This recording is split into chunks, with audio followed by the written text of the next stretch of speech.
Toronto, along with Peel Region and Windsor-Essex, will continue to stay in Stage 2. For the other regions who are entered Stage 2 later in the process, please be patient.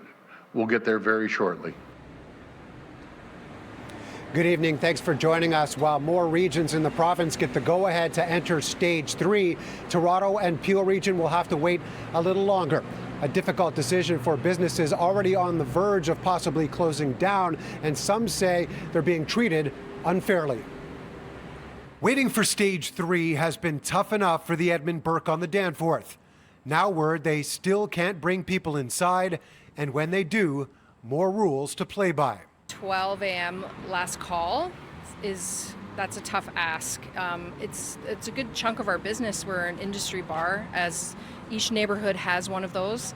That would be the final nail in our coffin.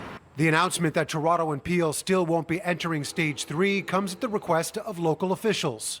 It will be worse for struggling businesses if we have to go back to a more widespread shutdown, much as we want to open up safely now and as soon as we can. If we move to Stage 3 too quickly, we risk losing the progress that we worked so hard to achieve together.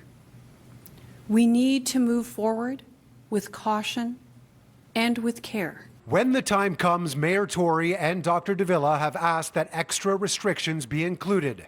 Customers may need to be seated except for trips to the washroom and coming or going, requiring a customer log with contact information, putting new capacity restrictions in place, new earlier closure times for bars and restaurants, and clear mandatory face covering rules for staff and customers. They could put stricter restrictions on bars, and something I wouldn't disagree with that. But that's strictly up to the local chief medical officer. If they want to do that, by all means. The move to limit bars and restaurants in Stage 3 comes with incidents around the world and Quebec, where outbreaks have been linked to local bars as people begin to congregate again. What do you tell those that are responsible, that might be upset by these additional measures you have asked for, when they have to hold off customers yet another week or two as a result?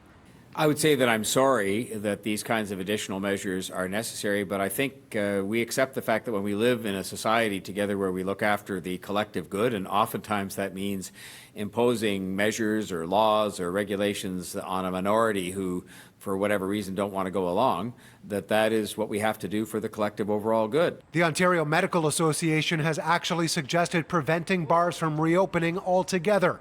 The Friendly Neighborhood Establishment says it's too much. We do not want a relapse.